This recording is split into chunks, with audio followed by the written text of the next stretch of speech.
Chers amis sportifs, parlons une fois de plus de l'analyse psychologique d'une autre rencontre, celle qui a opposé les États-Unis d'Amérique à la Belgique. Les États-Unis qui perdent 1 but contre 4 face à cette équipe déterminée belge. Les États-Unis perdent cette rencontre à cause d'une surcharge cognitive, la pression à domicile qui a paralysé le tempo de l'équipe américaine. Et oui, cette équipe est tombée dans le piège de la surcharge émotionnelle.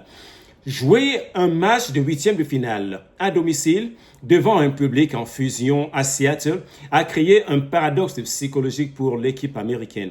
Une source d'énergie immense transformée en un fardeau d'anxiété de performance. Parlons d'abord de la paralysie par l'enjeu. Dans l'entame du match, les Américains ont affiché un tempo anormalement lent, une odeur sur le ballon qui a traduit une peur de faillir. Cette inhibition motrice est le symptôme classique d'une hyperactivation émotionnelle, ce que l'on appelle en anglais le choking. Deuxièmement, il y a les distractions de l'avant-match. Les joueurs précédents la rencontre ont été dominés par le feuilleton médiatique et politique autour de la suspension de Folarin Balogun. Cette agitation extrême a visiblement pollué l'espace mental du groupe devant le focus attentionnel de la préparation purement tactique par des éléments hors de leur contrôle. Parlons maintenant de la tranquillité d'esprit et la résilience du processus de l'équipe belge. Arrivés dans la peau de l'outsider après une phase de poule laborieuse, les Diables Rouges ont abordé la rencontre avec une clarté cognitive remarquable. Premièrement, l'efficacité du focus précoce. En dictant le rythme dès les premières minutes, la Belgique a imposé sa force mentale. Le but rapide de Charles de Kettenare à la 9e minute a servi d'ancrage positif, dissipant instantanément les doutes accumulés lors des matchs précédents. Parlons maintenant de la gestion de la frustration après l'égalisation. Lorsque Malik Tillman a égalisé à la 31e minute sur un coup franc dévié, le stade a explosé. À ce moment critique, une équipe fragile psychologiquement aurait pu reculer ou paniquer. La Belgique, non. La Belgique a fait preuve d'une excellente régulation émotionnelle en reprenant l'avantage seulement 2 minutes plus tard, douchant immédiatement l'euphorie adverse.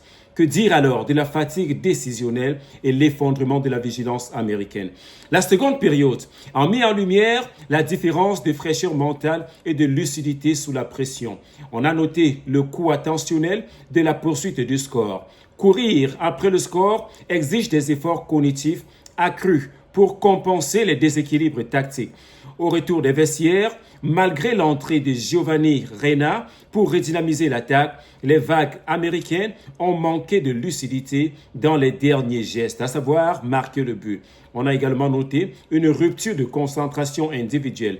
L'erreur technique du gardien Matt Feyze à la 57e minute, qui amène le 3e but belge par Hans Vanaken, est une manifestation directe de la fatigue décisionnelle. Sous l'effet du stress et de la pression de l'événement, la vitesse du traitement des informations est basse, entraînant des fautes de main ou des placements inhabituels à ce niveau. La fin du match a vu l'équipe américaine abdiquer mentalement, permettant à Romelu Lukaku de sceller le score dans le temps additionnel face à une défense désunie.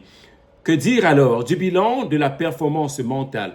La Belgique s'est qualifiée grâce à sa tranquillité d'esprit et à sa capacité à exploiter cliniquement les moments de frottement de son adversaire.